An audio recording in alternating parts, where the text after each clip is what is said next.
Right, on to the last box of probably the worst case that I have ever had, right? And I mean across every set.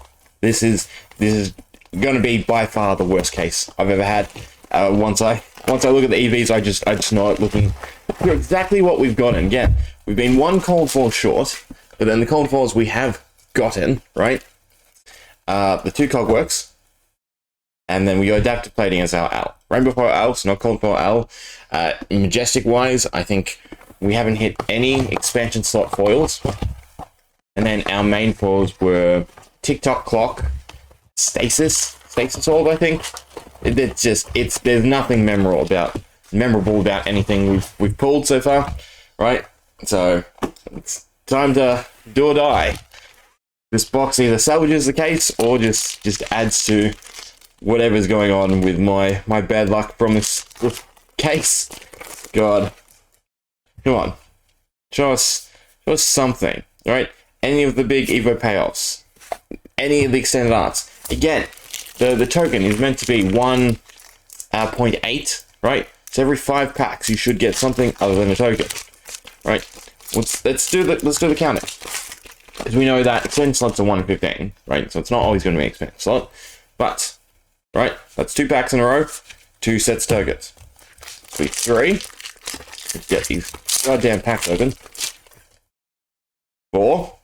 And nothing else as well. So that's 3 or 4. Sorry, that's 3. I'm miscounting already. This will be 4. Right, do we get something else? We do. We get a Rainbow Foil Intoxicating Shot, which I don't think is that good. Right? I think the rarity of the expansion slot versus the value retained by them has not gone well. I think the card pool overall is way too small for it to work out balanced. And yeah, boxes are... Ooh. There's something that's not going to be sustained well. Right? Evo Engine Room. So we got a cold foil at least. Not a great cold foil. I'm pretty sure that's an atrocious cold foil. Pretty sure all the cold foils in this set are pretty much atrocious outside of the actual Marvels. And then even then the Marvels are... Well, they're not spectacular now, are they? Yeah. I don't know. The collectability for Bright Lights, it's not there for me, right? The desire to endlessly hunt, sift through all these cards to find the goodies, it's not there for me. There's nothing that's, feels or looks spectacular enough as a payoff for me that I don't just want to go Singularity. I'll go buy it off the secondary market. I'll go buy it off the secondary market, right? A bit unfortunate. But then again, that was my bad, I think. I think I pulled too hard on that one. It's fine. It's the common. It's going in the pile anyway. Nope, there's still just nothing. Alright. We have 2 cards to show for it off of, looking at the wrappers, I think that's 8 packs down so far. A third of the way. Yeah. It's definitely a horrible box. Definitely the low roll box, right? Come on. Something to salvage with this whole experience. Now, I will obviously be doing a review of the set, right? I think we'll do it in a few different parts because there are different points I'd like to talk on, right? The set, the release cycle overall, so including Around the Table. Yeah, if you don't know my views on Around the Table, very divisive. Hyper Scrapper. Fun card, but yeah, why? What does this do? Right? What is the point of this? The payoff? The spend to get 6 resources to do what? Right? If this fed into Nitro, fantastic. If it was fed into Singularity, sure, but it doesn't. Right? You need to get them in your graveyard. Right? Has to be Hyperdrivers. Just it feels a bit clunky to me. And then even, obviously, the payoff of just sinking items is not as fantastic. Nada. God. This is not going to be a good box, we know it, don't we? There's nothing in here that would salvage it. Obviously, there's lots of things, right? I'll take a Marvel Singularity, help do the trick, or a Fable. But even the Fable, it's fun. I doubt it's going to hold anything substantial. Nope. What to do, what to do. This is the epitome of why you don't open. Steel Street Hoons. I don't think this is a great card, right? If an item you control has been destroyed this turn, this gets +2, in which case it becomes a 3 for 5 with boost. God, that is awful payoff. Yeah, that's an awful Majestic. That is heavily undertuned. I understand being blue, right? Obviously it has to be weak, but that is not good. An item you control can destroy this turn. If it was just banished, right? So get rid of the control, just an item being banished, so you either qualify it with boost or you do something else, right? That would have been fantastic. Not fantastic, actually. It would have been okay, but I still think that would have been fantastic. Yeah, balancing on cards is another thing we'll have to sit down and talk about, right? We are getting to the point that does feel, why is this so balanced, right? Which is a weird sentiment to say, right, for a card game. It does feel like things are sort of overtuned, which I keep bringing up, don't I?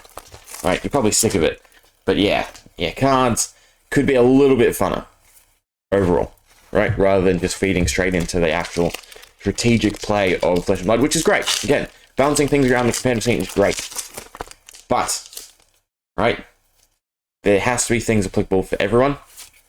Having the majority of cards in a set be pretty worthless, right, outside of the draft experience, it's not a great feel either.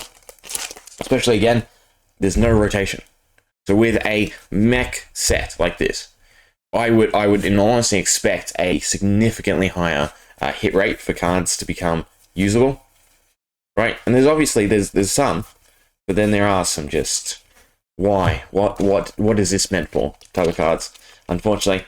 And it's not sustainable, right? To do that every set, you're either going to create disappointment or you're going to get to the point where everything has to power creep, and that's also horrible. Terminator Tank. Decent. It doesn't salvage anything. Again, it's probably too niche of a card.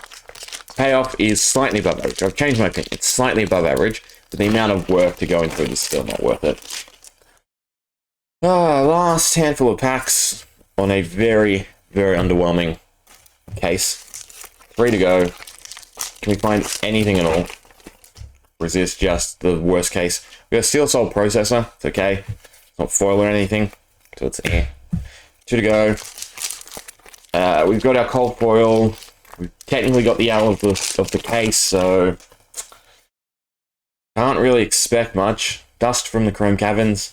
I don't think that's worth much either. Oh, whatever. They're all scrap at this point anyway. Come on, show me something decent to end off the case. It's not shiny. It's just a 0 to 50. Nah. Just God. Let's grab out cards. I think I can generally figure out where we've gone up to, because I've just kept all the Majestics from the 2 cases that we've done, right? Realistically, you would have the correct total number of Majestics here to have a place of everything. Obviously, actually pulling that is another story. But, again, I don't think we got anything that is a super standout card other than just a Tome. Right, Tome of Imperial Flame is probably the best card. And I'm pretty sure that, right, is what we pulled. That's about half as well. No, it's actually less than half too. But I think that's correct. I think our first one was already dead.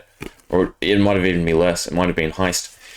Yeah, no, this was not a great case. This was not a good case. This was a horrible case. 1, 2, 3. Right, I have grabbed the cold foil somewhere in here. So we didn't even get a full 4 cold foils. We got 1 legendary. Didn't get an expansion slot legendary or anything like that. It feels like the slight above average is to get 2 L's, right? 1 inset, 1 expansion slot within case. Maybe, right? Maybe that's just slightly above. Again, the majority of pulls people show off are going to be the good pulls. But yeah, that case hurts overall. Especially for, again, a set I'm not overtly interested in. Just, God. Buy singles. It's all it's screaming to me. And yeah, it's going to be an interesting dynamic to see how it shakes things up going forward. If, again, we go heavy into this play with the product model, right? Anyway, more on that to come. And yeah, we'll sit down, talk about the set. Hope you enjoyed. See ya.